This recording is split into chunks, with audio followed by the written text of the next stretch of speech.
আবহাওয়ার প্রচণ্ড গরম ও ফ্যাক্টরি মিল কারখানাগুলোর মেশিনারিজের গরম একসাথে হয়ে বিভিন্ন ফ্যাক্টরির ভিতরের পরিবেশ ভয়ঙ্কর আকার ধারণ করেছে। শ্রমিকদের কাজ করতে অনেক সময় কষ্ট হয়, আর এ কারণে আমরা বিভিন্ন ফ্যাক্টরিতে এক্সজস্ট ফ্যানগুলো ব্যবহার করে থাকি। তবে আমি আজকে আপনাদেরকে দেখাবো FRP ফ্যান অথবা রুফটপ ফ্যানকে কিভাবে ব্যবহার করবেন, ইনস্টলেশন করবেন এবং এটির সুবিধাগুলো কি কি। এটি এমন একটি ফ্যান যা সাধারণ এক্সজস্ট ফ্যান দিয়ে এটির সুবিধা পাওয়া যায় না। যারা জানেন না, আশা করছি তাদের উপকারে আসবে। তো মূল ভিডিওতে যাওয়ার আগে আমি রাকিব আপনাদের স্বাগত জানাচ্ছি আমার ক্রিয়েটিভ ইঞ্জিনিয়ারিং চ্যানেলে। ইঞ্জিনিয়ার, ইলেকট্রিশিয়ান, টেকনিশিয়ান, বিশেষ করে যারা ইন্ডাস্ট্রিতে জব করেন তাদের জন্য প্র্যাকটিক্যাল ভিডিওগুলো দিয়ে থাকি আমার চ্যানেলে। বাস্তব জ্ঞান লাভ করার কারণে অনেকে আমার চ্যানেলটি পছন্দ করে থাকেন, এজন্য ধন্যবাদ। যাই হোক, এটির পুরো ইনস্টলেশনটি আপনাদের দেখাচ্ছি এবং এর সুবিধাগুলো কি সেটিও আপনাদের বলার চেষ্টা করছি। ফ্যানটির বিভিন্ন খোলা অংশগুলো দেখতে পাচ্ছেন, এগুলো অ্যাসেম্বল করেই ইনস্টলেশন করা হবে।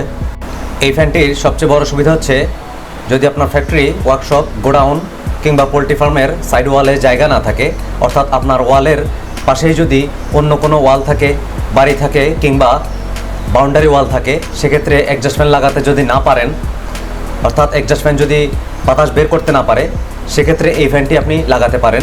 কারণ এই ফ্যানটি টিনের চালে লাগাতে হয় এবং এটি ফাইবার গ্লাস ম্যাটেরিয়ালে তৈরি হওয়ার কারণে বৃষ্টির পানিতেও মরিচা ধরে না, রোদেও ফেটে যায় না, প্লাস্টিকের মতন মচমচে হয়ে যায় না।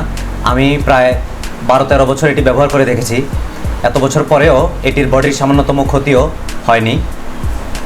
ফ্যাক্টরিগুলোতে কিছু কিছু মেশিনারিজ প্রচণ্ড হিট জেনারেট করে, যেমন ডাইং সেকশন, আর হিটের কারণে তৈরি এই গরম বাতাস সাধারণত হালকা হয়ে থাকে, আর এজন্যে এটি উপরের দিকে ভেসে থাকে। এক্ষেত্রে FRP ফ্যান বেশ ভালো কাজে দেয় এবং এটি সঠিকভাবে ইনস্টলেশন করা হলে এটি দিয়ে বৃষ্টির পানিও ফ্লোরে পড়ে না, কারণ এটির উপরে ছাউনি দেয়া থাকে ফাইবার গ্লাসের।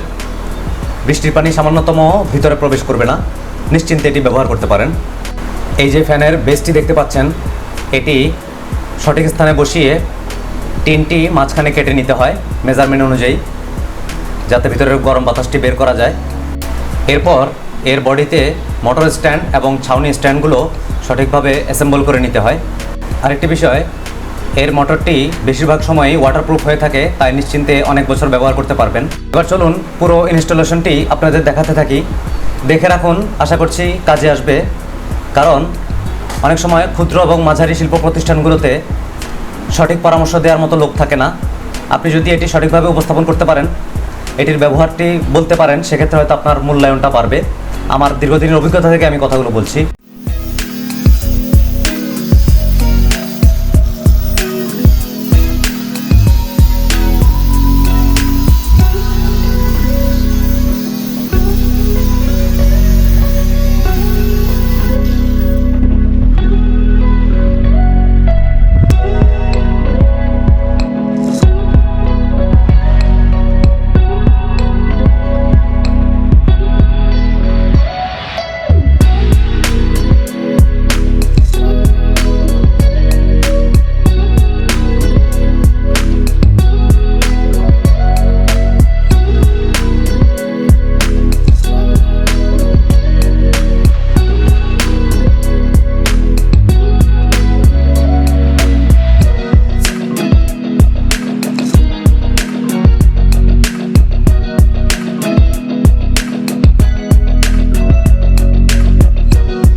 প্রিয় দর্শক, ফ্যানটির ইনস্টলেশন কমপ্লিট।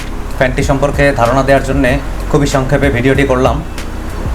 এবার ফ্যানটি রান দিয়ে আপনাদের দেখাচ্ছি। এই যে দেখতে পাচ্ছেন, আমার ফ্যানটি রান হয়ে গেছে। এটি ভিতরের অংশ অর্থাৎ ফ্লোরের নিচ থেকে দেখাচ্ছি আপনাদেরকে। এই যে ফ্যানটি চালু এবং প্রচণ্ড গতিতে ফ্যানটি গরম বাতাস নিচ থেকে টেনে নিয়ে বাহিরে বের করে দিচ্ছে।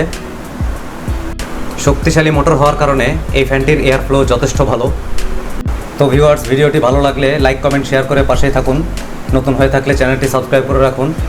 আর পূর্বেই আমার চ্যানেলে আরও প্র্যাকটিক্যাল ভিডিও দেওয়া আছে, দুর্দান্ত সব ভিডিও, চাইলে ভিজিট করতে পারেন।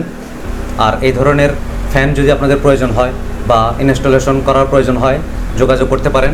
হোয়াটসঅ্যাপ নাম্বার দেওয়া রয়েছে। চ্যানেলটিতে বেল আইকনটি অন করে রাখুন পরবর্তীতে আরও প্র্যাকটিক্যাল ভিডিও দেখতে। সবার জন্য শুভকামনা। আসসালামু আলাইকুম।